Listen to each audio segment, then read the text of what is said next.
This is about building versatile operating setups for real-world use and testing with Python and the Raspberry Pi. So let me have a few words about the Rosenext where I work for.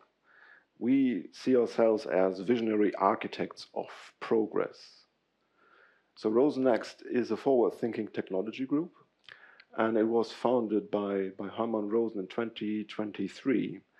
And although we are looking for decades of experience, so there's a similarity in the name between Rosenext and the Rosen Group, which is also sponsoring here, and the musical talk is from one of the colleagues at Rosen.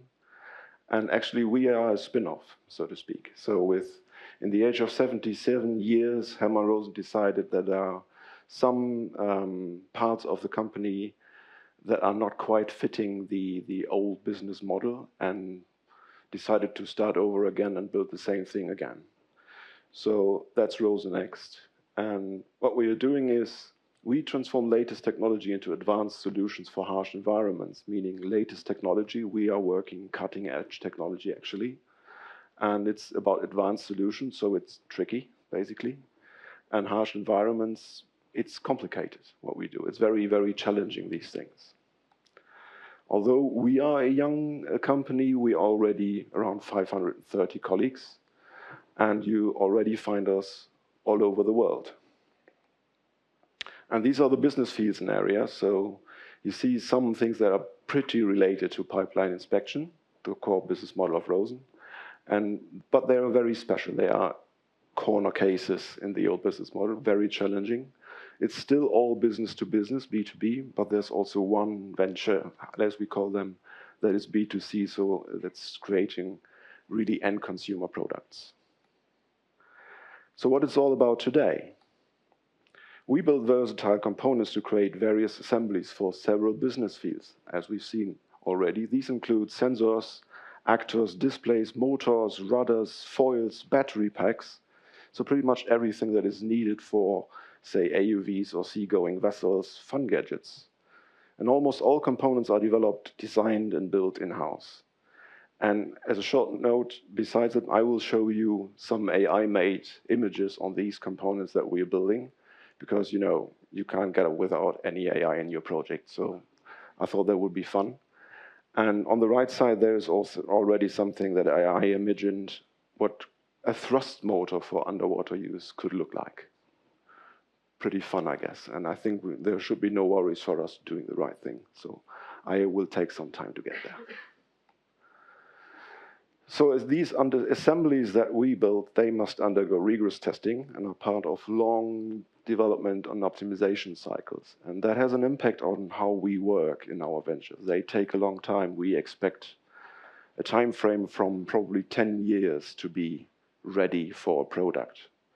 And so we are starting off with the typical startup idea, like move fast and break things, and then build up maturity, and the final and very end have a product that is ready for the market. And here to the left is what AI thinks a hydrofoil, so a foil that you can use below water to lift you out of the water, could look like. Reminds me of a boat, basically. And these functional models, they include a control unit to connect these components data-wise. So you have some sort of where commands for the functional model to do something come from, and these get operated some way, and finally, probably a motor is doing something for you. And there is that one unit that connects all these things and has decisions made on how the program flow would look like. And for those we would like to have complete data stream for logging, to know the state of the functional model at any point in time and use. And for that platform decision made at the very beginning, that was in 2018, we decided for using a Raspberry Pi-based hardware and a Python-based software, because the Python thing is pretty optimal for starting off and playing around. So you have really quick progress on your ideas. And then on the left, a pretty good image actually of a microcontroller, I think. So that's where I is at home. And on the right is a battery pack I imagined for underwater use. I'm not pretty sure about if it's the right direction to do. But why the Pi? So you have to choose the hardware platform wisely. And it's very commonly used by makers and research and industry these days. And the state-of-the-art hardware is at a very attractive price tag. The documentation, and that is essential, is absolutely excellent. And you have excellent operating support. Very much feels like working on a regular computer, which is essential for us. Because with the Linux operating system, you have very efficient interactive development cycles. And that's what really, I think, puts us apart from the typical embedded Linux development, where you have these deployment cycles. We really work interactively on the Raspberry Pi for the functional models as we build them. And that is the quite essential thing, that I can fire up my VI and have some script written down and test it while the model is on, change the configuration and see where it is going without having the complete deployment or process of a new firmware for an embedded system. And that's the architecture behind it. To the left, like AI imagines how a cockpit for such an environment should look like. And actually for us, it's an electronic platform based on the Raspberry Pi. It has standard interfaces, you pretty all know them. And these can be used to pretty much attach anything else. And there is just a few key components that we were adding to that, like the CAN bus, because that is a pretty essential interface for the industry, and attached everything else that we built in-house to that, and that is the main data chain. We also have some sensors for like the IMU, the initial measurement unit, so we have an idea of the orientation of our devices while we use them. GPS, like when we're using these devices on sea, that we know how fast are we, where are we in a correct state, and these things, and we think about extension sockets to connect other things. And we came a long way with developing it. We started in 2018, and that was the initial board that we built. That was for a Raspberry Pi, standard Raspberry Pi, like the 0 or the A+, with the connection with the GPIO header, the typical 40-pin header. And we just put everything that we imagined was of importance to it, so to decide later what really makes it in our functional models or in the use.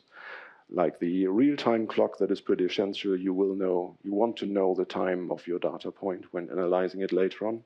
The CAN bus, GPS and IMU, environmental sensors for temperature monitoring, humidity and these things, and also ADC and DAC converters. And we added the USB socket that you can see in the right top corner for adding Wi-Fi or Bluetooth. The next iteration already was with a compute module in mind. So when you do a product for the market, if it's for industry use or end consumer use, then the standard Raspberry Pi is not what it's meant to be. This is the compute module that is for industry use, that is for end user products where you build your own platform upon, and that's where we had to go for. And that was the board for in-between use. So it was still the idea of the GPIO header to attach a regular Pi, but on the downside, under the board already was the connector for the compute module. And we already made some decisions, like having all possible MIPI ports, like for DSI and CSI, available that the compute module offers. So there are 2 camera and 2 display ports available for the compute module. And we had some use cases to use 2 cameras at the same time and 2 displays. So that was necessary for us to do. And also have reduced other things that we needed, well, that wouldn't really make it in a product later on. And that's the version that we are currently using exclusively for the compute module 3, already made with some decisions to no longer use some hardware. And there on the top image, in the lower part, there is this black high-speed socket, a high-res connection for an extension board where we can essentially replace everything that we've gotten rid of beforehand. So if it comes back, then there will be options. And now we are going for the compute module 5, and the PCB is still getting a bit, we shrunk it in size, and we made some more decisions to get rid of components, and on the underside, on the below side, there is still an option to create extension boards, and this will be the smallest footprint board that we ever made for that. And we do remote controls as well. At some point, there are models where we have to remote control things, and for these things we use the wonderful ESP32 platform. There are boards that you can buy off the shelf, just add a lithium-ion battery and it has displays on it, add some sort of buttons to it, and then you have a remote control, and to use that, you can use MicroPython. So the control unit, the software part, this is how the AI imagines a throttle grip would look like, that you can use for a gas handle to get the motor running. There's even a hand somewhere. And we use Python for the software stack. So every component attached is controlled by a dedicated application. That is really key. We didn't have in mind to have one application that drives it all. So there's a dedicated application for the throttle grip. There's a dedicated application for the motor. There's a dedicated application for just the GPS chip. And we connect it in some way later on. And these components, they are exchangeable. So we have different variants to do the same job. And we carefully chosen the APIs for that so we can make them interchangeable just by configuring. And for communication between these applications, we've chosen to use an in-memory database. And we just rely on a pub/sub pattern to be available and regular getters and setters with a time to live support. And actually it's Redis, but that can easily be replaced because, you know, Redis.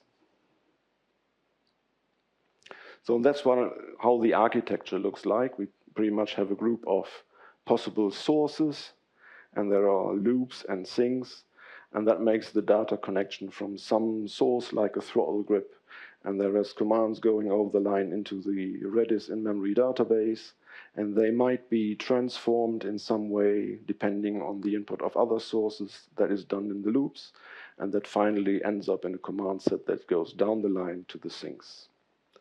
And that gives us some pretty much good configuration possibilities to build all sorts of setups that can do completely different things. And there is data communication and storage. So to the left, some samples for variable names made by AI. And these data we represent as records that are regular Python dicts, basically.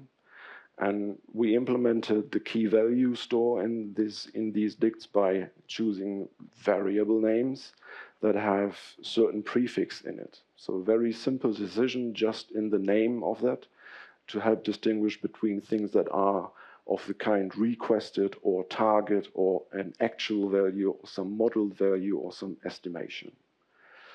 And these components identify via namespaces, like for what sort of component is it? Is it a sink like the throttle grip, or is it a source like a throttle grip, or is it a sink like a thrust motor?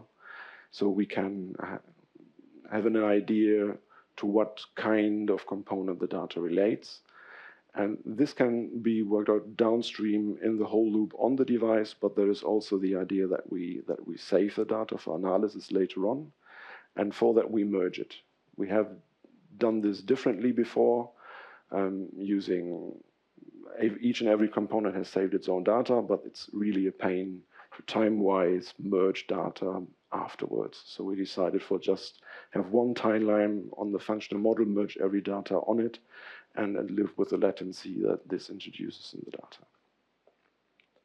And that, in the end, fits typical data frame processing pretty well. So the fun part, how does it look like? So there we see a functional model really on water, and one of our test drivers just playing around with it and probably having a lot of fun, I guess. And to the right is the matching GPS track, and based on the battery capacity, the batteries that we build that lets you run this device for, say, half an hour or 3/4 of an hour, that is quite some fun you can generate. But we've letting this idea grow. With the functional model operation, we were pretty happy, was pretty robust. But the individual component testing is also a thing. It's Pareto principle. It takes you to get to the final set. It's a lot of effort. And these standards computers usually are tested in developed environments with dedicated hardware and computers using MATLAB and LabVIEW. And we thought, well, the devices that we build, this control platform, is pretty versatile. So why don't we try to use that for our measurements? And that worked out okay. And as a result, we have pretty much the same workflows for the operating functional models and experiment control. We have the same data models, so comparing data is very, very easy to do. And the same workflows for visualization and evaluation, and we do the same development. It's the same software stack for everything. That reduces efforts for us quite a lot. Now, what can we do with that? And to the left, we have our linear test rig. It's an 18-meter test rig where we can place our functional models or these components and pull them through the line. Pretty much looks like that. And the very end, there's the carrier, and currently the specimen is placed below water, and shortly it will accelerate and get that system down the line to collect data. And behind the scenes is the Pi that is driving the sensors, the motors, and this time it's just data collection and streaming the data to a cockpit so we can see the live data and try to be happy with that and work with these data later on. And with this rig, we're doing roughly, it's almost 5,000 pulls, linear pulls a year currently. And the same we can do out of our friends at our reference rig in the University of Rostock. They have decades of experience. They have their own setup, but we try to use our own measurement setup there as well. So we build a black box that you can hardly see on the carrier just coming to us, where the Pi is in. It's pretty much empty volume and a small little Pi somewhere safe, with everything connected. And then we can compare all these data sets and see if we're on the right path. So we have a variety of test programs. We can ramp discrete or even ramped carrier speeds, measure lift, drag, thrust, and side forces, determine the electrical properties, calculate component efficiencies, compare to FEM calculations. That is essential because the main development work you do in FEM calculations, you can't do in each and every parameter set up in real world. And by that, we can monitor improvements, and that's what we're really looking at. The top left is the PyScript-based dashboard. That was also an essential step for us, so that we do not have to deploy the necessary software to each and every notebook for the one who's doing the test. We just have the Pi, and the Pi is delivering the software to your browser, and everything is working in the browser. That's quite neat. And it generates the same data model, so we can do the same plots and then try to see if our imaginations work and if we're on the right path. So that's pretty much all I have to say today. So now to conclude. We had huge advantages with our approach. It was just a single hardware and software platform to develop, and that was quite important with just a few people behind this, and time is limited, and there's a lot of work to do. So we had to make decisions, and that was really a good one. And the data formats stay the same, the evaluation workflows are the same, data visualization is the same, and data handling and bookkeeping is the same. And that was my talk last year, where I told you about how all the data that we collected, we built our own warehouse and have Jupyter notebooks to process all the data and build actual books that show you the progress.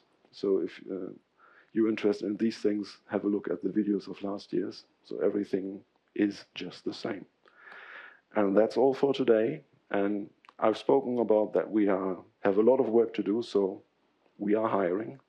If that was interesting for you, I expect all your applications by this evening, I guess.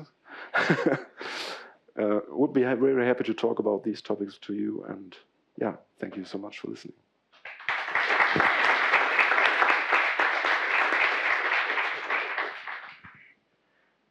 Thanks for this interesting talk. Let's have a look at the questions from the audience. So let's start. What do you use for storage in your Pi setups? SD cards are quite unreliable from my experience. We are using SD cards, and they are not that unreliable as everyone thinks. It depends on the model, actually, and I don't think we have lost very much SD cards in these years, and we are pulling off the battery, so we are not letting the system shut down properly. It's just taking off the energy and putting the next in, and that works. But for the product, it will not be an SD card, and we also have the compute models with flash on it. That flash is more reliable. That is the way that we're going for. But we still have startups with SD cards in use, and we will probably continue to do so. Choose the right model. Okay, next one. How do you upgrade the software of the Raspberry in the field? We would be able to do this online, so it would be a git pull to do so and restart. We have online connection via Wi-Fi access points, so that would be possible at the current state. Usually we prepare in the factory to have the setup that we would be testing. But we are able, the system has Wi-Fi. We were able to, when you remember that video with that guy on the sea, on the lake, we have a connection then. We can change the complete behavior of that device while he's using it. We don't do. Yeah, above water. So in seawater, things would be more complicated, and we had a lot of discussions and issues about where to place GPS and Wi-Fi antennas. We got this going. Next question. Can you give an example for a concrete product this is integrated in? Yeah, if you count 1 and 1 together and remember the business fields with the consumer thing, that might be one coming. Okay, how do you handle the eventual consistency of interop between apps? I'm assuming contracts, but maybe give us some details here. I don't think I got this.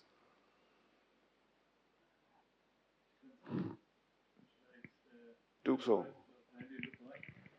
So my maybe a little complicated question, but after all, not that complicated. I was just wondering if you have this decoupled thing with multiple apps, and they communicate via pub subsystem to each other. I would assume that over time the formats of data change and evolve. And how do you handle this? Yeah. So the idea was, even though there are different applications for each and every component, they all share the same base. So if we change things in the base, they will be available everywhere. And we set it on a very robust, simple setup. It's just Python dicts passed around, JSON encoded in that stream, and you put the JSON encoded things in the Redis database, and you pull it from there. You poll it, or even you subscribe to it, depending on the latency that you expect. And that works quite well, really. And to get it on storage, it will be message pack in binary format, but the same thing. And that gets loaded and put in a data frame, and then we are ready to go. And we are reprocessing the whole data set. So when remembering my last year's talk, the idea was to never touch the raw data. And when we change the model, the data model, for having advantages, then we reprocess everything that we did. There's a video for that. We can talk later on. Would you use PyScript again? I do. It is an amazing project, really. I tried to place talk for that. This conference, last year's conference, not that popular. Hopefully at some time. It is a great opportunity these days to just have a JavaScript alternative that is so Pythonic. You can deliver the whole Python interpreter ecosystem to your browser and simply work with that. And the opportunities to modify the DOM, it's absolutely crazy to do that with Python. It's just pure fun. I would recommend doing more with that for everyone. That's really the fun. Does running the display stack on the Pi have a measurable impact on data telemetry collection or control loops? Or are control loops out on microcontrollers? They are not on microcontrollers because we don't have any real-time needs currently.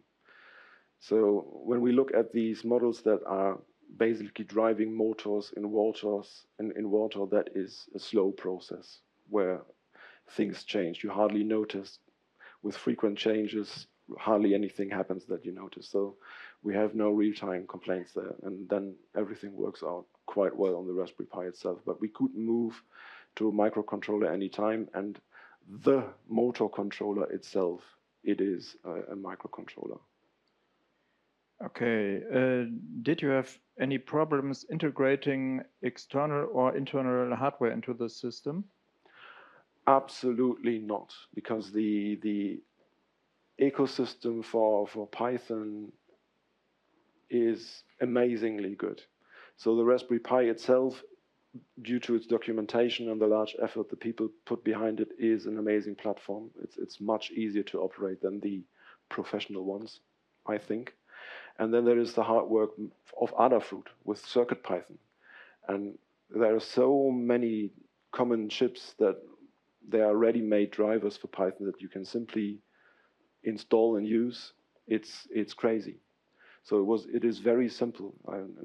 In the very beginning of the project, I had done some drivers myself, and just recently I've written a Linux driver for a display because there was none, and we needed to have this operating. And that is an effort, but usually it's selecting your chip, and there will be some support somewhere, and you integrate it. Yeah. What kind of Pi are you using? All sorts of. We currently have in active use the Compute Module 3B+, and we're going for the Compute Module 5. Deploy via git pull. Has versioning ever been a problem because of that, which made you want to switch to installing your apps as packages instead? I don't answer that without my lawyer. What are the Toby, was that your question?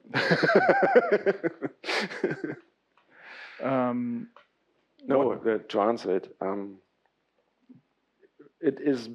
we are operating based on the maturity of the project. So if you in the mood of breaking things fast, then you are just changing things, and version control is a place to get things safe remote, and that's it. And at some point you get more professional, and then things change. So we have built pipelines, they create packages, they have package numbers. There are setups where that really matters, that things work out. But I'm most usually in the mood of breaking things fast. And the last question, what are the benefits to using a pub/sub pattern with Redis instead of using gRPC as the inter-process communication on the Pi between the components? Choose whatever suits you best. So that I've decided to go with Redis was probably that I was playing around with Redis at that time. And it could have been any other solution that just offers pub/sub and has setters and getters and provides time-to-live support. Time-to-live is essential because there are these commands that go down the line. If they fail to count, then we need to have, for safety reasons, that the motor shuts down. So placing a variable in the Redis saying 100% motor speed and keeping it that way while the environment is not safe is not a good idea. So these are the constraints, and then it works out pretty well.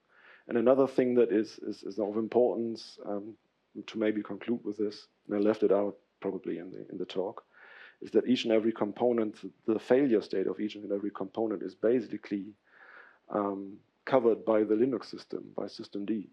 So if something happens, I just let the application fail and go down, and systemd will restart it and automatically repair everything. So it works out afterwards.